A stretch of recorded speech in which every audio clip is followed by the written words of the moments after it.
Postbank and Sassa are adamant that glitches have been sorted out and all social grants have been paid. But after 21 days, some beneficiaries say their accounts are still empty. Officials are expected to give an update on the situation today. So let's get our very own update from ENCA reporters Hloni, Mtimkulu and Nobesuthu, Hejana, who are currently standing by to give us the latest. But Hloni, let me start with you to ask what the latest is from where you stand. The last time I crossed back to you, there seemed to be some people still waiting, to check if they have received their money. You were, pushed and shoved out from entering into the facility. But what's the latest from where you stand? Yeah, Tumelo, so we still can't access the post office here in Indonesia, and this is even without the cameras. So I can't even walk in. We tried to walk in a short while ago, but one of the employees here has held the door back and can't, and so we can't access the facility. More than that, now people are also being barred from coming in, and they're being told until we leave, they're not going to allow them inside. So we've kind of moved out of the way just to ensure that people are still able to come in. But at the moment, until we leave, they've been told that they are not able to access, they will not be able to access the facility. In terms of people, recipients being able to access their SASSA grants, there are still people inside. We've had people leaving because they say the lines are long and they obviously have other things to do, and they've been here since around 8:30 when the post office opened.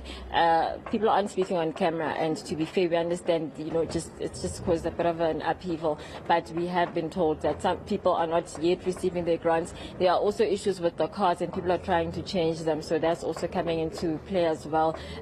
We know someone still hasn't received all their money. Other people are here for other things, but when we speak to them, they've told us that they know of people who still haven't received their money. There's a man who said his mom still hasn't received her money as well, and they've just kind of left it. So as things stand, there are still people certainly inside that have not received their September grant money.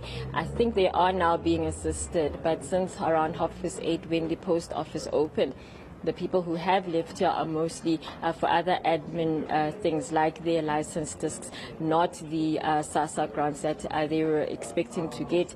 We know people have been told, and they keep being told since the 5th of September, they need to come back a certain day, they need to come back after a few days to access their money, and that just hasn't happened. So as things stand, we still have not had all beneficiaries being paid to Melo. Yeah, and we understand that, Hloni, the issues around non-payment could range from some not being paid yet, some being partially paid, some still going back, finding out that, there isn't sufficient funds for them today, so they have to keep coming back. It seems, Nobesuthu, Hejana, from where you stand, the same issues that Hloni hears about, that she sees from where she stands in Indonesia, in Gauteng, also reflect from where you stand. Beneficiaries are still very much inconvenienced in terms of non-payment, but now, on the other hand, NGOs stepping in to try and bridge that gap. Certainly, Tumelo. In fact, on Tuesday, when we spoke to the Provincial Social Development MEC, Ms. Shana Fernandez, she said she had written to the Minister, Nobesuthu, an open letter because she was trying to reach her since December last year. And one of the reasons that actually forced her to write her was because her office was inundated with complaints from recipients who were informing her that they've not been able to receive their social grant money, or they were receiving but not in full. So she then decided to reach out, hoping that authorities would do something, and also saying that, at this stage, she appreciates the work that the NGOs are doing, which is what we're seeing in the province, where NGOs are stepping in to try and assist those who have not been able to receive their funds, or those who have not received in total with food. So here at We Are Rainbow, they are doing that, and we spoke to the director earlier, who was telling us that they see about 150 seniors per day since the technical glitches. They've been queuing here asking for food, which is something that is not a humanitarian right, because these are senior people, and they have to now to come and beg for food because they've not been able to receive their social grant money. And at this stage, the workers here are preparing for the lunch, where they were telling us from as early as 11:30, you would see people coming here to queue up, hoping to be first in line because of the need of food, and many households have not been able to provide due to the technical glitches by Sassa.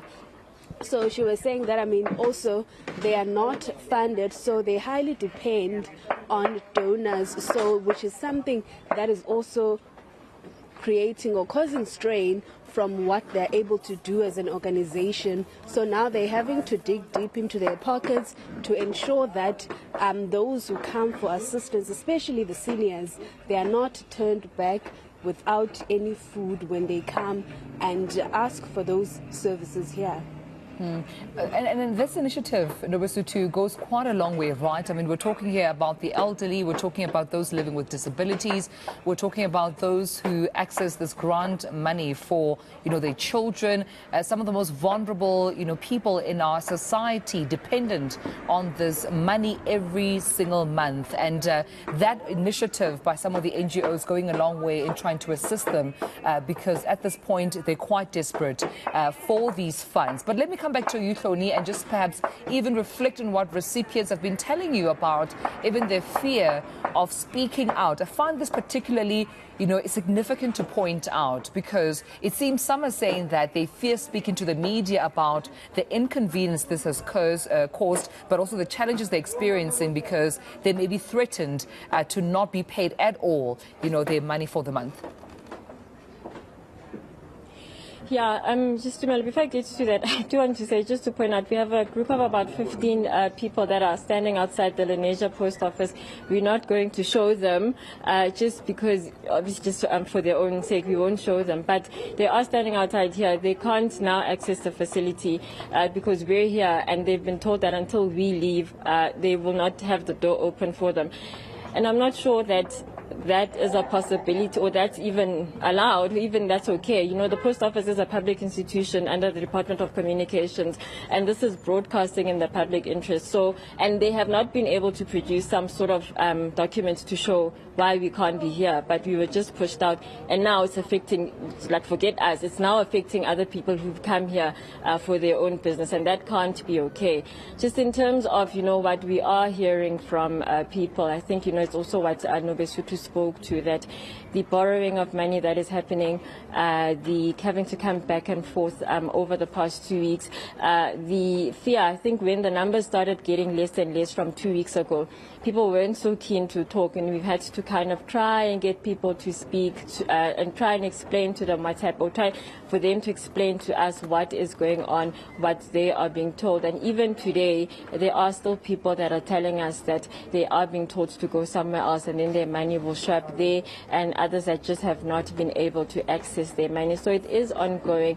And I don't know if as more people are paid. So I do want to say also that there are people that have been paid. We've called up people from last week and they received their funding. So a lot of those people did receive their funding. But now with the few that are still here that are coming and still not receiving their funding, you don't know what's going on. But there are still people that have also said that they just have stopped for now, or they only received a partial amount of their grant, and that's it. So there's just a lot of things that we are hearing in terms of the system and what is going on.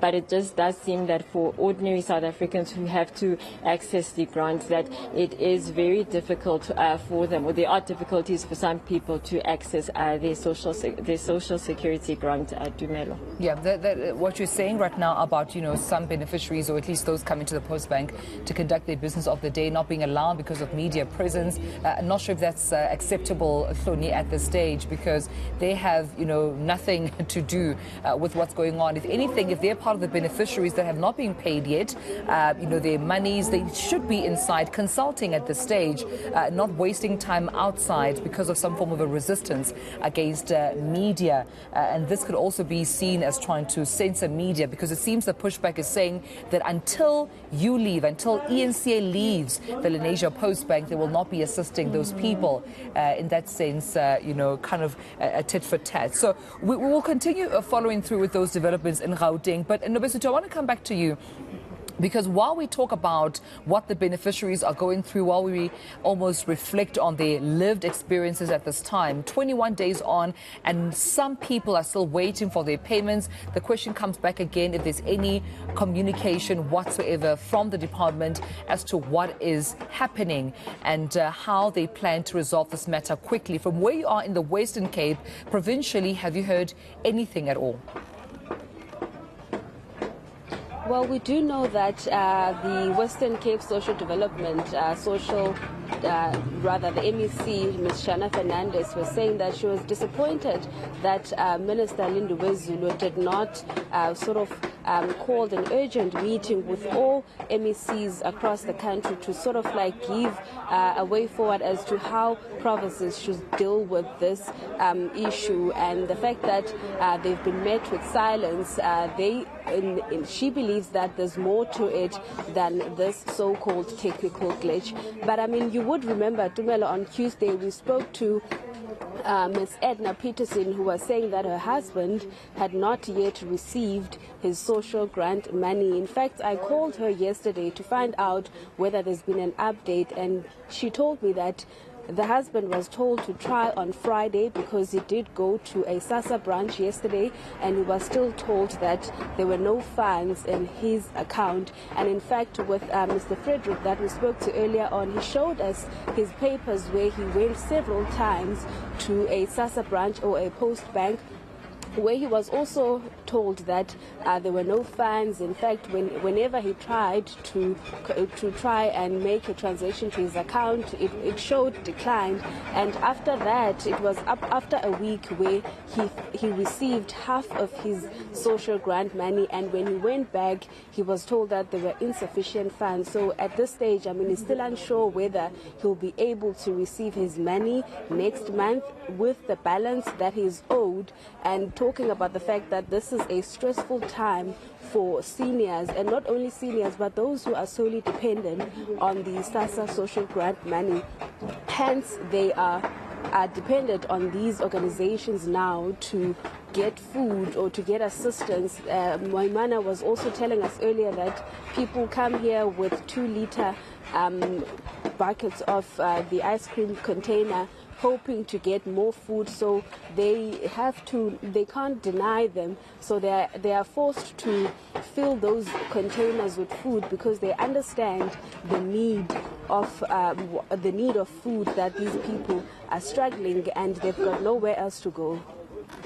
Well, those seems to be the lived experiences at the stage of those grant recipients at this stage. 21 days on, some still haven't received their money, and we await to see what happens. Would they potentially be told to come back again, making more trips just to access their money? That's what we'll keep a close eye on right here on ENCA. But thanks to my colleagues, ENCA reporters Hloni, Mtimkulu and Nobesuthu Hejana. We'll leave it there, colleagues, for now, and come back to you as soon as there are any other developments.